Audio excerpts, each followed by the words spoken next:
하나 더 보신다면 258페이지를 한번 열어보세요. 258페이지를 보면 토지 등 소유자란 말이 있죠. 그걸 또 꼭 알아야 되는데 토지 등 소유자란 말은 우리 개발법에서는 토지 소유자가 시행자로 나왔죠.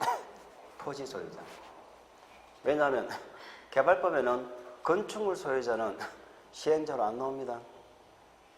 개발법은 토지만 놓고 하는 사업이에요. 토지 소유자가 나오든지 그들이 조합을 설립해서 하든지 이렇게 하는 거거든.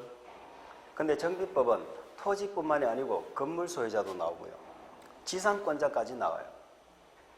정비사업에는. 그래서 우리 정비사업에는 자, 개발사업은 토지, 정비사업은 토지, 건축물, 지상권. 아시겠죠? 정비법은 토지, 건축물, 지상권 요 세 개를 묶어서 이런 것들을 가진 자들을 토지 등 소유자라고 불러요. 그리고 밑에 박스 한번 볼까요? 박스 1 보면은 주거환경 개선 사업, 재개발 사업의 경우 돼 있죠. 제목에 밑줄. 주거환경하고 재개발. 요 두 가지 사업은 정비구역에 위치한. 자, 우리 정비사업은 어디에서 합니까? 정비구역에서만 합니다. 정비구역이 없으면 못해요. 정비구역 안에 있는 뭐를 가진 자? 토지 밑줄 또는 동그라미 건축물 소유자 밑줄 또는 동그라미 그 지상권자 밑줄. 무슨 뜻이에요? 정비구역 안에 토지만 갖고 있어도 해당이 되고요. 건축물만 갖고 있어도 해당이 됩니다. 그 다음에 지상권자도 해당이 되죠. 토지 가진 자, 건물 가진 자, 지상권자 이런 가진 자들을 묶어서 우리는 뭐라 부른다? 토지 등 소유자 이렇게 불러요. 토지 등 소유자. 이 자들이 나중에 사업의 주체가 되고 조합을 만들고 이렇게 하는 거예요. 그런데 이번에 재건축 사업 있죠? 재건축은 따로 적어놨죠. 따로 적어놨단 말은 얘는 토지 등 소유자가 재개발이나 주거환경 개선 사업하고 같다 다르다? 다르다는 뜻이에요. 재건축은 다시 집을 짓는 사업이고요. 다시 집을 짓는 거고. 그러니까 나중에 사업을 하는 방식을 보면 재개발은 대지만 조성하는 경우도 있고 집합건물, 일반 건축물 주는 여러 가지 방법이 있는데 재건축은 오로지 집합건물, 아파트 주는 방식밖에 없다 이런 얘기예요. 그러니까 재건축의 토지 등 소유자, 즉 조합원이 되기 위해서는 건물만 가지고 있거나 토지만 가지고 있거나 이러면 안 돼요. 반드시 집을 가진 자에게 집을 다시 지어주는 거거든. 재건축이 뭐다? 다시 건축한다고 그랬죠. 다시 집을 지어주는 방식이니까 집을 가진 자만 조합원이 되는 겁니다. 토지 등 소유자가. 그런데 집은 공중에 떠 있을 수가 없잖아요. 그래서 재건축이 되려면 반드시 건축물과 그 밑에 있는 부속 토지가 같이 있어야 돼. 그래서 뭐라고 적어놨죠? 정비구역에 위치한 밑줄 건축물 및 그 부속 토지. 건축물 및 그 부속 토지. 부속 토지가 뭐예요? 부속이 뭐예요? 딸려 있다는 거잖아. 그 건물에 딸려 있는 부속 토지가 있어야 돼. 그러니까 우리 동네를 예를 들어서 재건축하려고 정비구역이 지정됐는데 나는 토지만 갖고 있고 건물이 없어. 조합은 안 됩니다. 재건축은. 자, 재건축하려고 정비구역 지정했는데 나는 건축물 소유권이 있는데 밑에 대지 지분이 없어요. 그러면 조합원이 못 돼요. 그 재건축은 반드시 건축물하고 그게 딸려있는 부속 토지 지분이 있어야 된다는 겁니다. 근데 위에 재개발하고 주거환경은 어때요? 토지만 있어도 되고요. 건축만 있어도 되고요. 지상권자까지도 조합원에 다 포함이 되는 겁니다. 그렇게 이해를 하시면 돼요. 물론 주거환경 개선 사업은 조합이 한다고 했어요? 시장 운수 등이 한다고 했어요? 아까 주거환경 개선 사업은 시장 운수 등이 하는 사업이죠. 좀 이따가 그 얘기는 다시 하도록 그렇게 하겠습니다. 자, 그러면 보세요. 우리가 기본계획 얘기했죠. 기본계획부터 한번 보실게요. 거기 오른쪽 4절 기본계획 수립권자 그거만 알고 갑시다. 자, 괄호로 묶어볼까요? 너무 기네. 특별시장, 광역시장, 특시, 특도, 시장까지. 그러면 거기다가 뭐라고 적을까요? 군수 X 적어야지. 우리 국회법의 도시군 기본계획은 특광시장 군수가 했는데 국회법의 기본계획하고 비교하는 거예요. 여기는 군수가 없죠. 시장까지만 수립하잖아. 그거 하나 기억하시고 밑에 적어놨네. 군수는 기본계획 수립권자가 아니다. 자, 그리고 뭐 기타 내용은 지금 모르셔도 괜찮아요. 한 장 넘겨볼까요? 기본계획의 내용의 박스에서 9번 하나만 봅시다. 9번. 박스 안에 9번. 정비구역으로 지정할 예정인 구역이죠. 그 예정인 구역을 괄호 안에 뭐라 불러 밑줄? 정비 예정구역. 그 정비 예정구역은 유일하게 정확한 범위가 나와요. 계략적 범위예요. 이거는 계략적 정비 예정구역. 아직 정비구역이 지정 안 됐죠. 계략적 범위가 되겠습니다. 자, 기본계획은 끝. 더 이상 보면 안 돼요. 몇 년 단위로 수립한다고 했던가? 10년 단위로 수립한다. 오른쪽 페이지 맨 밑에 261페이지 맨 밑에 줄에 나와 있네. 기본계획 수립권자는 10년 단위로 수립. 거기만 밑줄을 줍니다.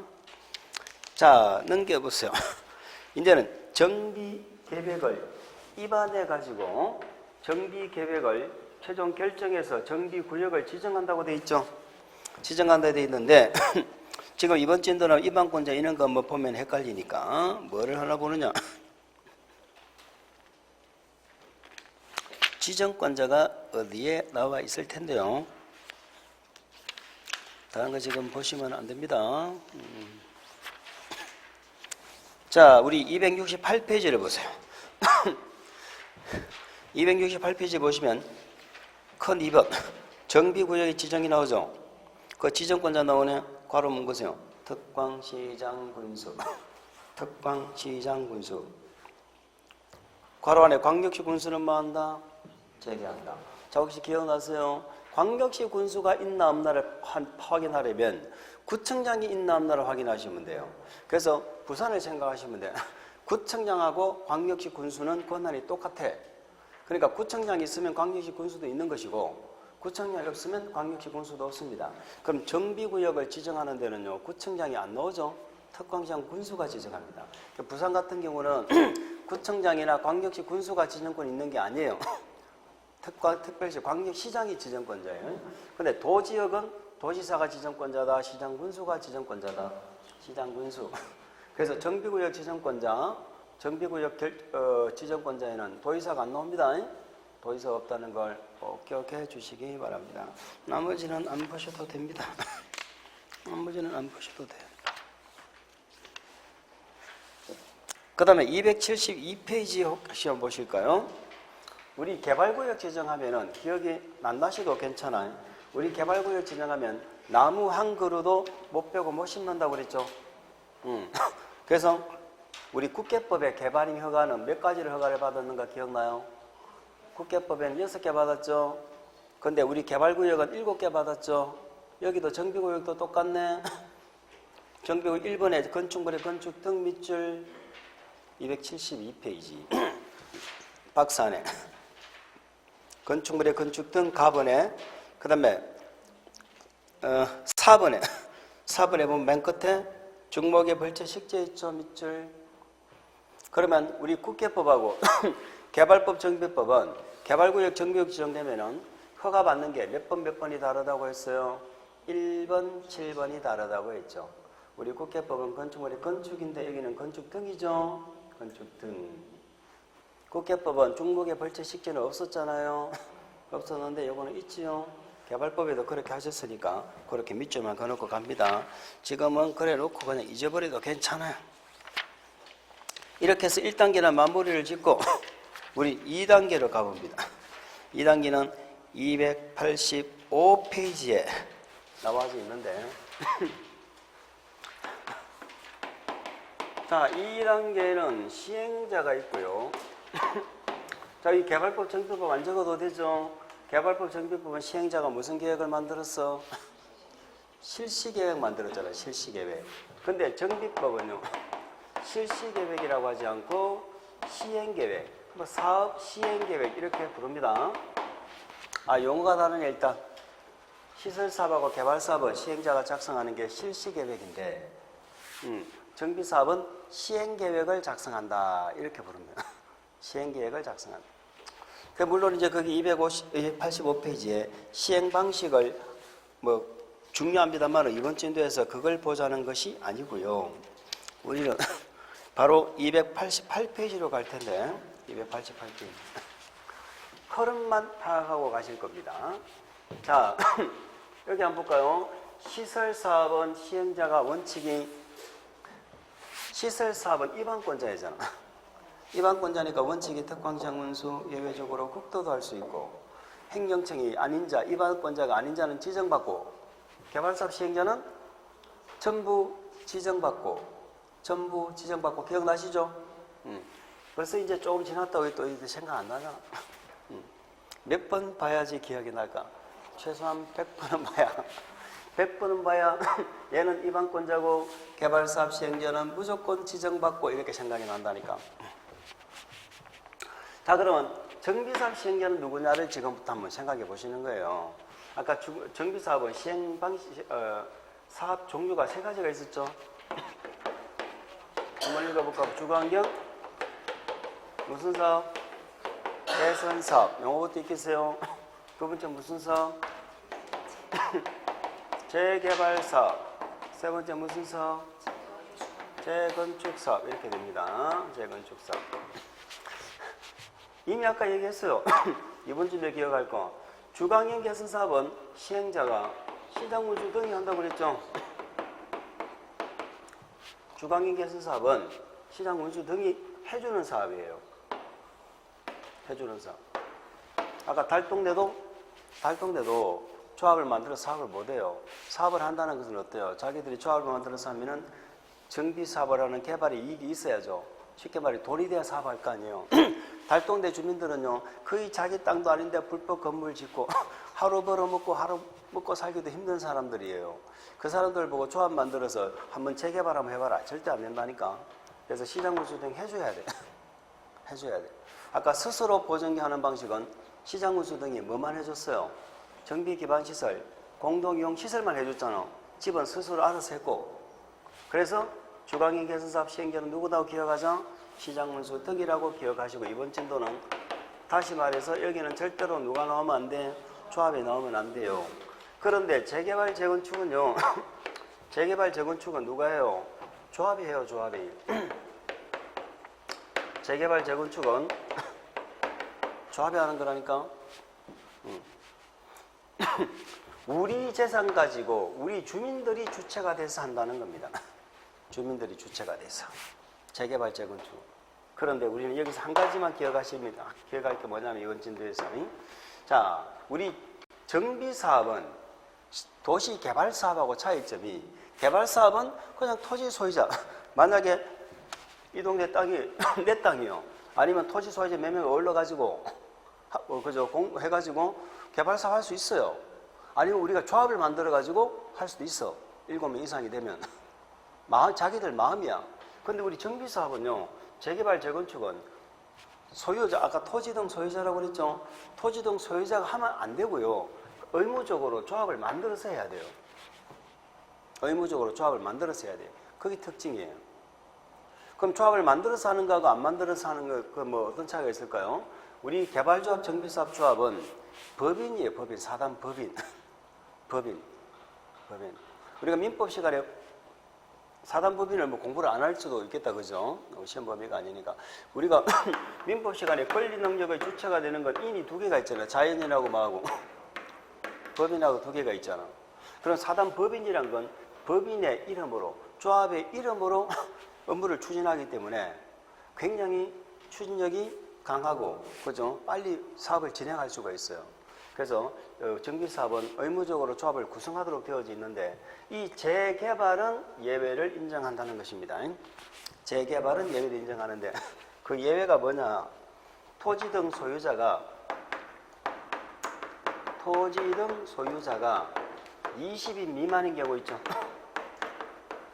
20인 미만이라면은 20명이 되는 거예요? 안 되는 거예요? 안 되는 거죠. 토지 등 소유자가 19명 이하다. 그러면은 조합을 안 만들고요. 그냥 소유자가 그냥 할 수 있습니다. 20인 미만이면은 토지 등 소유자가 할 수 있다. 이렇게 돼 있어요. 자, 그러면 주강인 계승사 말고는 시행자가 누군데? 조합인데. 재개발은 반드시 조합을 만들어야 된다. 토지 등 소유자가 하는 경우도 있다. 토지 등 소유자가 하는 경우도 있다. 어떤 경우? 20인 미만. 그럼 반대로 얘기해 볼까요? 토지 등 소유자가 20인 이상이죠. 이러면 재개발도 반드시 조합 만들어야 됩니다. 만들어야 되는데 20인이 안 되면은 조합을 만들어도 되고 그냥 소유자들이 해도 되고 그런 뜻이에요. 그러니까 요거 하나 기억해 주시면 됐어요. 요거는 시행운수등이고 조합이 나오면 안 된다는 겁니다. 시행자는 이번 진도는 요 정도만 기억하세요. 더 이상 보면 안 돼요. 자, 그래서 주광인 개선사업 시행자 이렇게 돼 있는데 그 밑에 내용을 읽어보면 안 될 것 같습니다. 그래서 옆에다가 뭐라고 적어줄까? 일단 시장운수 등 이렇게만 적어주시고 1절 적지 마세요. 시장운수 등이라고 적어주고 시장운수 등이라고 적어주고 그 위에 적든지 위에다가 뭐 적든지 밑에 적든지 조합 X 이렇게 하나만 적어주세요. 그 옆에는 이제 다음에 더 적어야 되니까 시장운수 등 하고 그 위에다가 누가 나오면 안 된다는 거 하나 기억하자. 조합에 나오면 안 된다. 요거 하나 기억을 해 주시라는 겁니다. 그리고 오른쪽 페이지 맨 밑에 2번 재개발 재건축 사업 시행자입니다. 재개발 재건축 사업 시행자. 자, 재개발 재건축 다음 재개발 다음 어느 하나에 해당하는 방법을 할 수 있다. 이렇게 돼 있죠. 자, 조합이 시행하거나 돼 있죠. 다른 거 아무것도 보지 마시고 조합만 동그라미 치세요. 조합이 한다는 겁니다. 그 다음에 2번에 토지 등 소유자가 20인 미만인 경우 그걸 괄호로 묶어주세요. 토지 등 소유자가 20인 미만인 경우 토지 등 소유자가 돼 있죠. 토지 등 소유자가 있죠. 토지 등 소유자가 한다는 겁니다. 그러니까 재개발은 조합이 할 수도 있고 20인 미만이면 누가? 조합을 안 만들고 토지 등 소유자가 할 수도 있다. 그렇게만 일단 놔두고 다른 데 손대지 마세요. 재건축은 조합이 시행하거나 조합 동그라미 자, 재건축은 토지 등 소유자가 하는 경우가 있다 없다? 없어요. 그래서 토지 등 소유자가 조합을 안 만들고 할 수 있는 건 오로지 재개발밖에 없습니다. 재개발밖에 없습니다. 물론 주광인 개선 사업에는 토지 등 소유자든 조합이든 이런 자가 눈에 보이면 안 돼. 시장운수 등이 하는 사업이고. 아시겠죠? 요것만 일단 기억을 해 주시기 바랍니다. 시행자는 그렇게 하고 내용이 되게 많아요. 넘기세요. 우리 어디로 가느냐? 295페이지 보니까 조합 나오죠? 이 조합은 이제 다음에 우리가 공부하실 거예요. 조합이 중요한데 내용이 엄청 복잡합니다. 몇 장을 넘겨도 조합이 끝날 생각을 안 하네. 근데 시험은 매년 물어봐요. 자, 우리는 311페이지를 가봅니다. 311페이지. 맨 밑에 보니까 사업 시행 계획 인가라고 나오죠. 그걸 보실 텐데. 자, 우리 아까 개발 사업은 적어볼까? 개발 사업은 시행자가 무슨 계획을 작성했어요? 실시계획 작성 밑에 동그라미 몇 개 공부했어요? 3개 공부했죠? 인가를 받아야 된다. 혹시 기억납니까? 개발 사업 실시계획은 누구한테 인가 받았어요? 관할관청이 누구요? 관할관청이 지정권자였죠? 시설사업은 관할관청이 누구? 결정권자. 여기는 이 두 개는 똑같죠? 똑같은데 우리 정비사업의 관할관청을 또 기억하셔야 되는데요. 이게 이 정비계획 있죠? 정비계획을 위반하는 자를 안 받는데 정비계획 위반권자가 시장군수 등이에요. 그리고 정비사업의 관할관청은 시장군수 등입니다. 그러니까 정비법은 시행자는 무조건 누구한테 인가받아? 시장군수 등. 누구한테 검사받고? 시장군수. 무조건 시장군수 등이에요. 예외 없다. 관할관청을 외워버립시다. 결정권자, 지정권자, 여기는 누구? 시장군수 등. 외워버리면 돼요. 정비법은 시행자는 누구 인가 뭐뭐 하면은 관청은 무조건 시장군수 등이요. 정비법은 시행자는 무조건 시장군수 등한테 찾아간다. 자, 그럼 정비법도 볼까요? 요거 지우고 한번 볼까? 정비법은 시행계획이라고 부르죠. 자, 정비법도 동그라미 3개 공부하실 거 아니에요? 여기는 인가는 지정권자한테 받았죠. 여기는 지정권자는 누구였어? 원칙은 시도 대도시 예외적으로 국장이었죠. 여기 인가를 받아. 근데 여기는 정비법은 예외가 없습니다. 무조건 관할 관청이 누구야? 시장, 군수 등한테 인가를 받습니다. 그러면 개발법은 요 두 개가 달랐죠. 근데 정비법은 똑같아요. 정비법은 이 시설사업하고 똑같아. 그럼 누구에게 들어? 주민에게 넣었죠. 주민에게 들어서 인가해. 인가했으면 우리한테 또 뭐 해줘? 고시해줘. 자, 주민에게는 국계법은 열람이라고 그러고 개발법, 정비법은 공람이라고 합니다. 공람 며칠? 시설사업하고 똑같아. 14일 이상 열람해서 인가했죠. 14일 이상 공람해서 인가했죠. 인가하면 고시하죠. 시설사업 실시계획 고시하니까 뭐 하더라? 수용했잖아, 수용. 여기도 똑같아. 정비사업의 시행계획이 고시가 떨어지면 이때부터 뭐 한다? 이때부터 수용 사용할 수 있는 거야. 무슨 사업만 달라? 개발사업만 달라, 개발사업만. 개발사업은 실시계획 고시되니까 수용하던가요. 개발사업은 수용 시점이 저 앞이었잖아. 개발계획에서 수용, 사용 대상을 고시한다고 그랬죠. 목록 고시되면 그때부터 공익사업으로 간주되는데 시설하고 정비사업은 실시계획, 시행계획이 고시돼야 돼. 세 가지 비교할 수 있을까? 이해가요? 아니 시설사업이나 정비사업은 실시계획, 시행계획이 고시되면 그때부터 수용한다고. 개발사업은 저 앞에 수용한다고. 그렇게 다르구나 이해하시면 돼. 근데 이거 5월 달에 해도 힘들어하는 내용을 우리는 지금 이해를 하고 있는 거죠. 근데 뭐 기억 못할 것도 없죠. 아 얘만 다르구나 이렇게 하면 돼. 개발법만 다르구나. 응? 시설하고 정비사업, 계획사업이 세 개잖아. 시설하고 정비사업은 똑같이 주민한테 공람, 열람하고 의견 들어서 인가하고 공사계획이 고시되면 그때부터 수용한다니까. 수용. 수용은 이 법이 없으면 무슨 법 준용?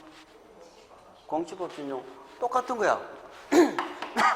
공치법하고 그럼 무슨 법을 비교하는 거야 이번에는? 정비법. 개발법 같으면 개발법. 똑같은 거예요. 몇 개가 달랐어? 두 개가 달랐죠? 첫 번째, 여기는 공익사업이어야 되죠? 그럼 공익사업이라고 여기는 사업인정을 받아야죠? 사업인정 고시가 있어야 수용하잖아요. 근데 여기는 사업인정을 받아요? 받은 것으로 봐요? 받은 것으로 보지. 그 시점이 언제라고? 시행계획, 사업 시행계획 인가고시다 이 말이에요. 아까 시설사업은 언제? 실시계획 고시 있을 때. 개발사업은 언제? 개발사업. 개발사업. 저기 앞이었잖아. 개발계획에서 수용 사용의 대상이 되는 세부 목록고시. 세부 목록고시 있죠? 응.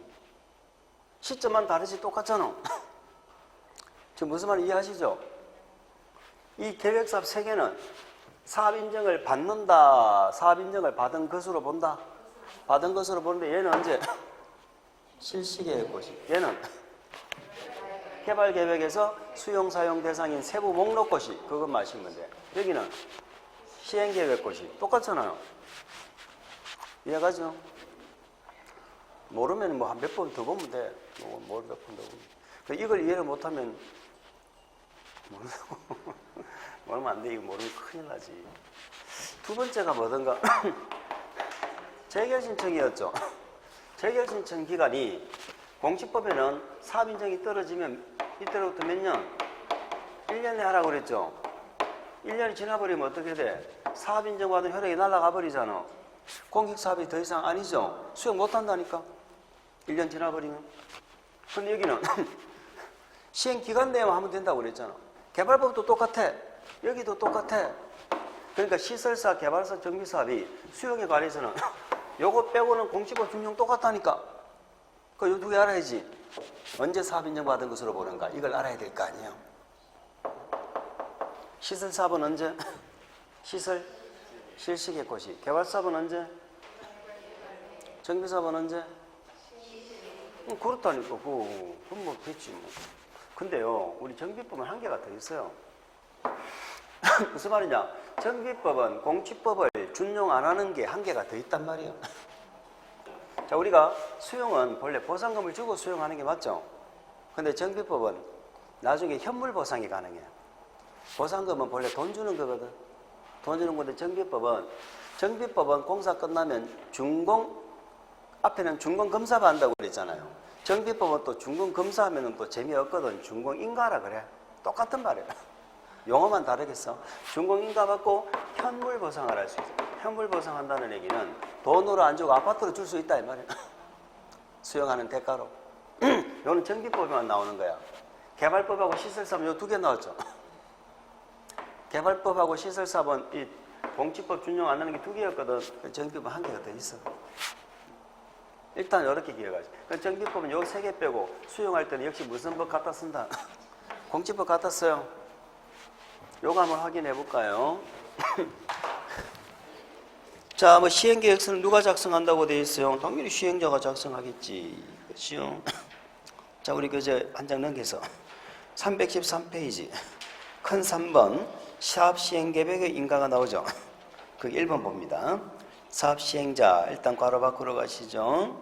사업시행자는 정비사업을 시행하려는 경우에는 시행계획서의 밑줄, 시행계획서의 정관 등과 거기까지만 밑줄, 국토부에게 정하는 서류를 첨부하여 그 다음에 밑줄, 누구에게? 시장군수 등에게 제출, 계속 밑줄, 사업시행계획 인가 동그라미, 칠판 보세요. 읽은 겁니다. 시행계획을 작성해서 시장군수 등에게 뭘 받아? 인가 받아, 이런 뜻이에요. 시장군수 등에게 인가를 받아라, 이거 읽은 겁니다. 자, 나머지는 지금 보지 마세요. 또 뭐를 한번 보실 거냐 하면은 우리 교재는 뭐 어디에 적혀져 있는지 모르겠어요. 어딘가는 있을 텐데. 자, 됐습니다. 그리고 우리 교재 319페이지를 한번 봅시다. 319페이지 보면 토지 등의 수용, 사용, 취득 또는 사용 이렇게 되어져 있죠. 그럼 읽어볼까요? 사업 시행자는 정비구역에서 정비사업, 괄호는 일단 놔두고 괄호 밖에 셋째 줄로 갑니다. 정비사업을 시행하기 위하여 필요한 경우는 공치법에 따른 토지 물건 그 밖의 권리를 취득하거나 사용할 수 있다. 그 취득을 수용이라고 이해하시면 되는데, 자, 무슨 말이냐면 이런 얘기입니다. 정비사업 시행자가 요즘 세 개잖아요. 정비사업 시행자는 정비사업을 위해서 필요하면 토지 건축물을 수용 사용할 수 있다 없다? 있다. 방금 읽은 거죠? 근데 여기서 뭘 이해하셔야 되느냐? 첫 번째 줄 괄호를 주의하셔야 돼. 첫 번째 줄로 올라가 괄호 있죠? 무슨 사업이죠? 그렇죠. 거기 밑줄. 재건축 사업입니다. 재건축 사업의 경우는 천재지변돼 있죠. 앞으로 우리 정비법에 천재지변이 엄청나게 나와요. 천재지변, 사용제한, 사용금지 그 밖에 불가피한 사유로 천재지변에만 살짝 밑줄. 천재지변, 사용제한, 사용금지 그 밖에 불가피한 사유죠. 긴급하게 정비사업을 시행할 필요가 있다고 인정되는 경우에 해당하는 사업으로 한정된다 돼 있죠. 자, 그 무슨 말이에요? 재건축은 천재지변 등 긴급한 사유가 있을 때만 뭐 할 수 있다? 수용할 수 있다. 이런 뜻이죠. 자, 그러면 이렇게 보시면 돼요. 재건축은 거기 적으세요. 원칙. 아까 그 재건축 책 괄호 밑줄 긋죠? 거기다가 원칙 적어서 매도 청구라고 적어봅니다. 매도 청구. 매도 청구. 예외 적고 수용, 사용이라고 적어보세요. 자, 그러면 이런 얘기죠. 재건축은 원칙은 수용, 사용이 된다 안 된다? 안 된다. 왜요? 아까 재건축은 제가 공익사업이 아니라고 했잖아요. 공익사업이 아니기 때문에 수용권을 안 줘요.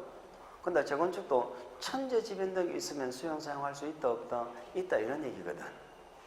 근데 지금 모르셔도 괜찮은데 재건축에 천재지변이 있으면요 조합이 사업 안 해요. 사실은 천재지변이 있을 때는 시장군수 등이 하거든. 지금 모르셔도 괜찮아. 그러니까 재건축은 공익사업이다 아니다? 아니다. 그래서 수용권을 원칙적으로 인정한다 안 한다? 안 한다. 수용권을 인정하는 게 아니고 매도 청구를 인정합니다. 그러면 우리가 매도 청구가 뭐냐 하는 걸 이제 우리가 앞으로 이렇게 이해하시면 돼요. 매도 청구라는 이 제도 자체는요, 집합건물법이라는 민법 시간에 공부하는 집합건물법이라는 법에 나와요. 근데 집합건물법은 민법 시간에 공부를 할 수도 있고 안 할 수도 있어. 문제 수가 너무 적어서 민사특별법에 나오거든. 그럼 우리는 뭐라 생각하느냐? 자, 공법적인 차원에서 강제적으로 토지 건물을 사들이죠. 공법적인 차원에서 사들이는 걸 수용한다고 얘기하고요. 민법, 사법적인, 민법적인 차원에서 강제적으로 사는 경우가 있어요. 민법적인 차원에서. 그러니까 집합 건물 재건축할 때 민법적인 차원에서 강제적으로 사는 건 수용이라고 하지 않고 매도 청구라고 합니다.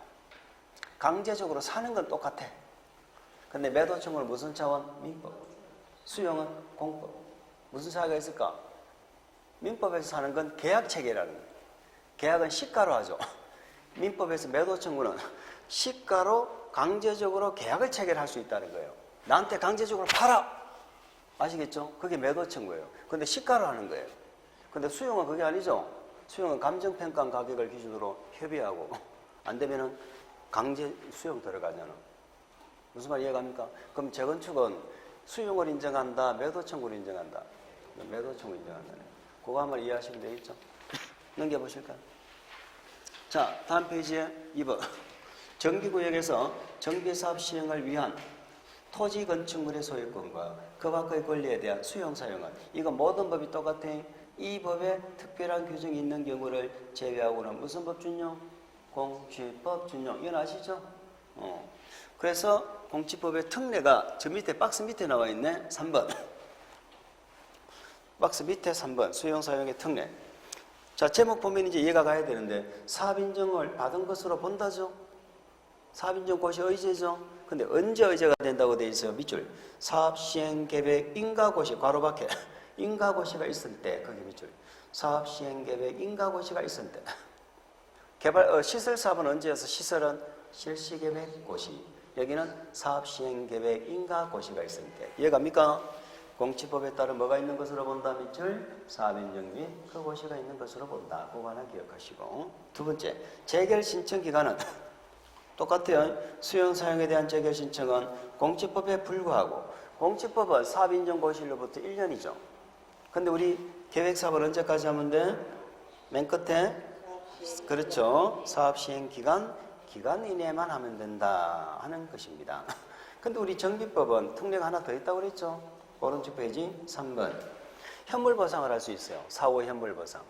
본래는 사전 현금 보상이거든.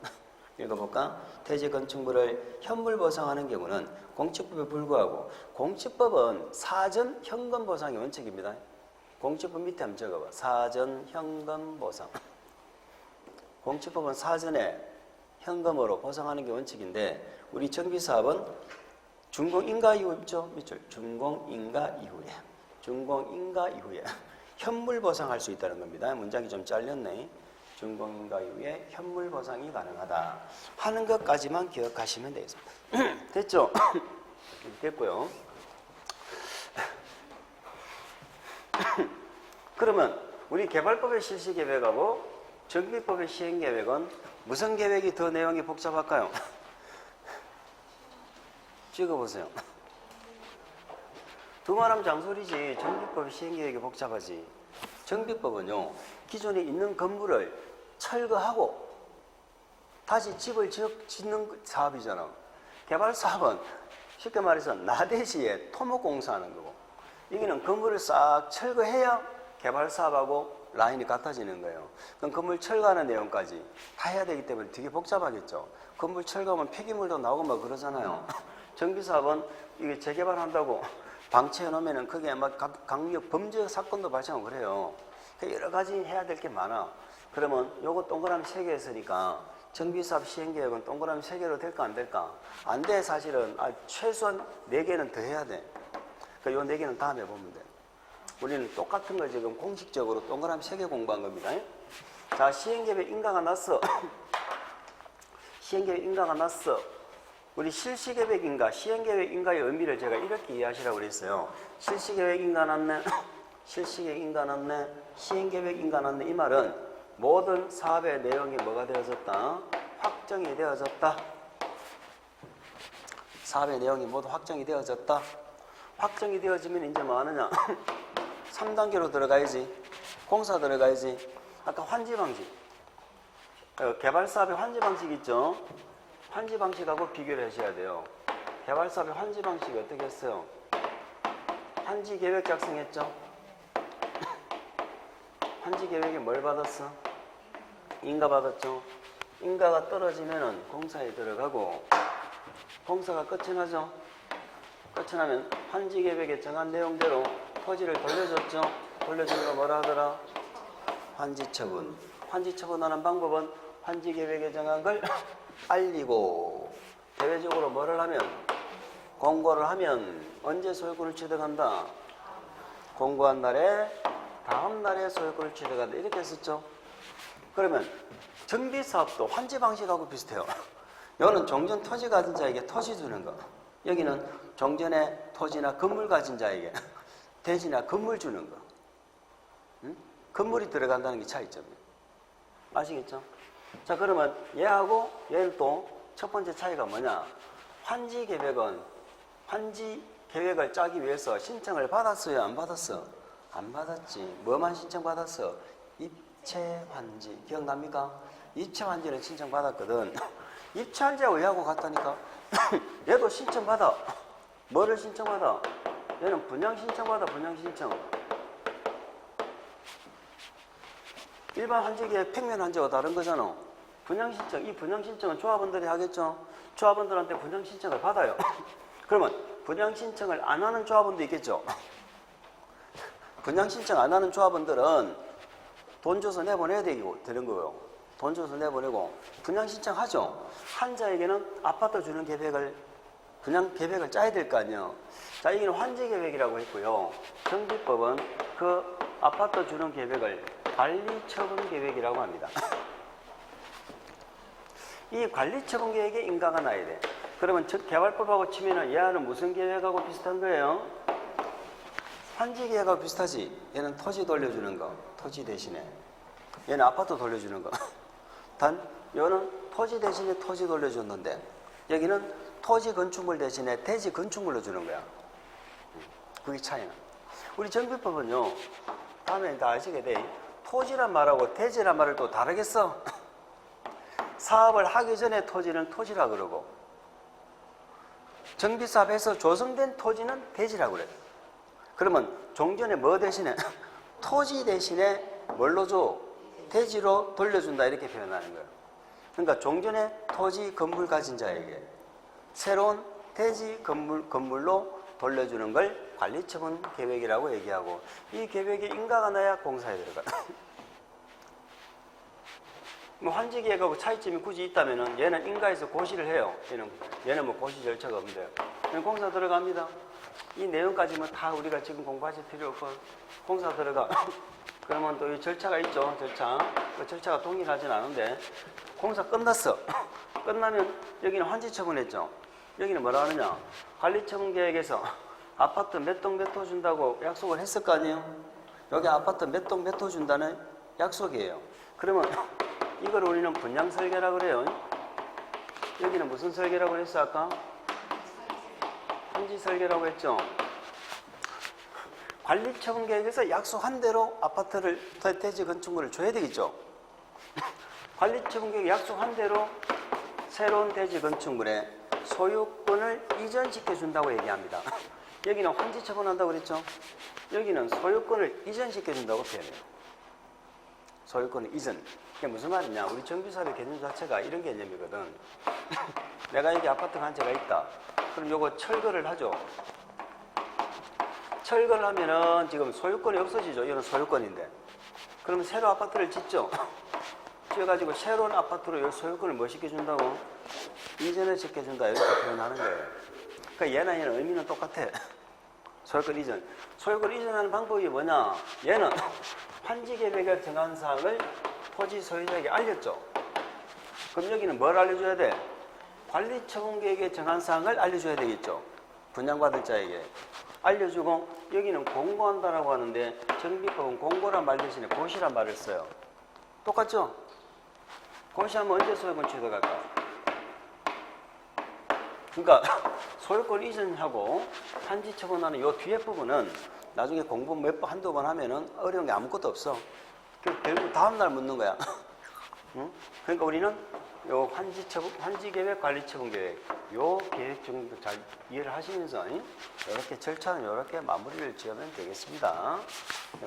요 흘러가는 요 흐름만 요번 정도에서 좀 잘 보시고 우리가 1단계, 2단계, 3단계로 자르는데 내가 집에 가서 한번 동영상을 보시면서 요걸 한번 적어보세요. 절차를 한 번 정도 꼭 적어보시고 1단계 정비계획 수립에서 정비구역 지정 2단계 시행자가 시행계획 작성해서 인가받고 3단계 분양신청 받아서 분양신청한 자에게 아파트 주는 계획 짜고 공사 끝나면 그대로 소유권 이전해준다. 어려운 거 아니죠? 그런 내용이 되겠습니다. 그렇습니다. 나머지는 뭐 지금 안 보셔도 되고 됐어. 자, 제가 책은 안 읽어드리겠습니다. 절차는 책은 안 읽어드릴게요. 지금 우리가 입문과정에서 지금 기본서를 보니까 지금 어디를 뭐를 체크를 해야 될지 모르겠어요. 그런데 이 전반적인 이제 흐름 있죠? 흐름 요것만 좀 잘 파악을 해 주시면 됩니다. 그래서 개발법, 정비법 요 세 가지 사업. 결국은 여기에 대야 도시개발법이 되는 거고 여기에 대야 정비법이 되는 거예요. 요 틀을 만들어 놓고 다음에 여기서는 뭘 공부하고 자꾸 살을 붙여 나가는 거거든. 근데 이 틀이 흐트러져 버리면 어느 부분을 공부를 하고 있는지를 몰라요. 어느 부분을 공부하고 있는지를 모르기 때문에 나중에 개발법, 정비법 포기하면 안 됩니까? 이런 얘기를 하시는 분이 많아요. 포기하면 안 됩니다. 근데 이 법이 어렵게 나오는 경우도 물론 있어요. 그렇지만 대부분 이 법은 그렇게 말이 어렵게 출제되고 그러지는 않아요. 도시개발법이나 정비법 12문제가 출제되는데 그 12문제를 포기해버리면 어디서 점수를 하겠어? 포기만 안 하면 무조건 절반을 맞추는 법입니다. 할 수 있겠죠? 이렇게 해서 이번 입문과정은 국토계획법의 전체적인 줄거리를 잡는데 주력을 했고 개발법, 정비법은 요 흘러가는 흐름 아시겠죠? 그 정도를 파악을 하시고 1월 달에 다시 뵙도록 그렇게 하겠습니다. 연말 잘 보내시고 양력 새해 복 많이 받으시고 양력설 1월 달 새해 다시 뵙도록 하겠습니다. 자, 수고했습니다.